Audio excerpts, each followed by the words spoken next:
ಮೈಸೂರಿನಲ್ಲಾದಂತಹ blast ಉದ್ದೇಶಪೂರ್ವಕನ ಆಕಸ್ಮಿಕನ ಇದೊಂದು ಪ್ರಶ್ನೆ ಅಂತೂ ಇದೆ. ಈ ಬೆನ್ನಲ್ಲೇ ನಾನಾ ಅನುಮಾನಗಳು ಕೂಡ ಮುಂದುವರಿತಾ ಇದೆ. ಸ್ಫೋಟದ ಹಿಂದೆ ನಾನಾ ಅನುಮಾನ ಹುಟ್ಟುಕೊಂಡಿದೆ. NIA ಅಧಿಕಾರಿಗಳು ತನಿಖೆಯನ್ನು ನಡೆಸ್ತಾ ಇದ್ದಾರೆ ಅಂತ ಹೇಳಿದ್ವಿ ನಾವು. ತನಿಖೆ ಸ್ಟಾರ್ಟ್ ಮಾಡ್ತಾರೆ. ಅವರಿಗೆ ಇಡೀ ಕೇಸ್ ಟ್ರಾನ್ಸ್ಫರ್ ಆಗುವಂತಹ ಸಾಧ್ಯತೆ ಇದೆ. ಬಟ್ ಎಲ್ಲಕ್ಕಿಂತ ಇಂಪಾರ್ಟೆಂಟು, ಈ ಹೀಲಿಯಂ ಗ್ಯಾಸ್ ಸಿಲಿಂಡರ್ ಖರೀದಿ ಆಗಿದ್ದು ಎಲ್ಲಿ? ಕರ್ನಾಟಕದಿಂದಾನೇನಾ? ಯಾವ ಭಾಗದಿಂದ? ಮೈಸೂರಿನಿಂದ ಆದರೆ ಎಲ್ಲಿಂದ? ಸೈಕಲ್ಗಳು ಯಾರು ಕೊಟ್ಟರು?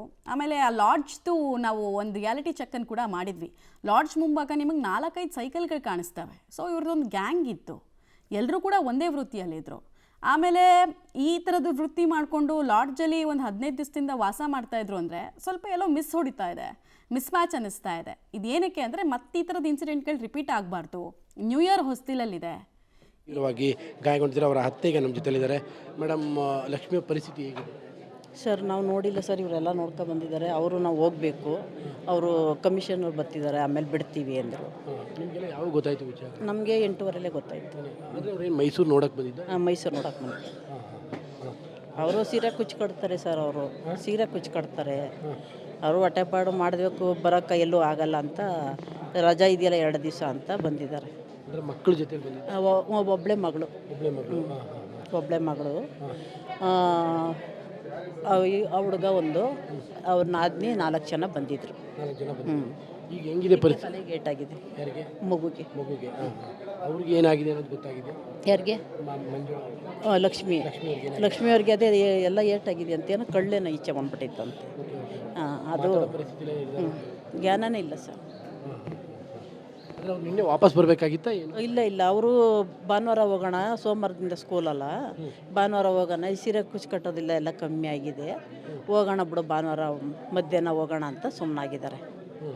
ಅಷ್ಟೊತ್ತಿಗೆ ಹಿಂಗಾಗಿದೆ. ಇದು ಲಕ್ಷ್ಮಿಯವರ ಕುಟುಂಬಸ್ಥರ ಮಾತುಗಳು. ಅಂದರೆ ಸಹಜವಾದಂಥ ಶಾಕಿಂಗ್ನಲ್ಲಿ ಇದ್ದಾರೆ.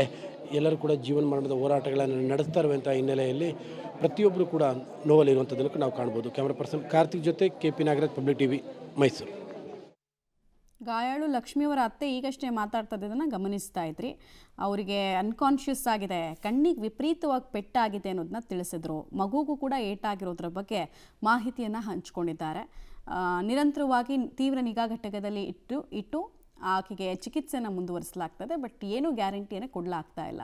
ಸರ್ವೈವಲ್ ಚಾನ್ಸಸ್ ಬಗ್ಗೆ ಈಗಲೇ ಏನೂ ಹೇಳೋಕ್ಕಾಗಲ್ಲ ಅಂತ ಡಾಕ್ಟರ್ಸ್ ಹೇಳ್ತಾ ಇದ್ದಾರೆ. ಅದು ಹೀಲಿಯಮ್ದು ಗ್ಯಾಸ್ ಟ್ಯಾಂಕ್ ಇದೆಯಲ್ಲ, ಅದು ಬ್ಲಾಸ್ಟ್ ಆಗಿ ಅದ್ರದ್ದು ಇಂಪ್ಯಾಕ್ಟಿಂದ ಎಲ್ರಿಗೂ ಇಂಜುರೀಸ್ ಆಗಿದೆ. ಒಂದಿಷ್ಟು ಡೆತ್ ಆಗಿದೆ. ನಿಮಗೆ ಇಂಜುರಿ ಆಗಿದೆ. ಅದು ನೀವು ಎಷ್ಟೊತ್ತಿಗೆ ಬಂದಿದೆ ಸರ್ ಮೈಸೂರಿಗೆ? ನಾನು ಆಗ್ತಾನೆ ಬಂದಿದ್ದೆ, ಒಂದು ಅರ್ಧ ಗಂಟೆ ಆಗಿದ್ದು. ಬಂದು ಸೀದಾ ರೂಮಿನ ಹತ್ರ ಬಂದಿದ್ದೆ. ನೋಡೋರು ಮಕ್ಕಳು ಕರ್ಕೊಂಡು ಬಂದಿದ್ದೆ. ಆ ಟೈಮಲ್ಲಿ ಆಗಿದೆ. ಏಕಾಏಕಿ ಇದೆ? ನಾನು ಬಲೂನ್ ತೊಗೊಂಡಿದ್ದೆ. ಅಲ್ಲೇ ಬಲೂನ್ ತೊಗೊಂಡು ಈ ಕಡೆ ಬಂದೆ. ಸ್ವಲ್ಪ ಒಂದು 10 ಅಡಿ ಮುಂದೆ ಬಂದೆ. ನಾನು ಅಲ್ಲೇ ಇದ್ದರೆ ನನಗೂ ಅದೇ ಥರ ಏನು ನಮಗೇನು ಆ ಥರ ಮೇಜರ್ ಏನಾಗಿಲ್ಲ. ಕಾಲಿಗೆ ಏಟಾಗಿದೆ ಬಿಟ್ಟರೆ. ಬೇರೆಯವ್ರಿಗೆ ಆಗಿದೆ ಸರ್. ಸ್ಪಾಟಲ್ಲಿ ಒಂದು 2-3 ಜನ ಹೋಗಿದ್ದಾರೆ. ಒಬ್ಬರಿಗೆ ಮೇಜರ್ ಇಂಜುರಿ ಏನಾಗಿದೆ.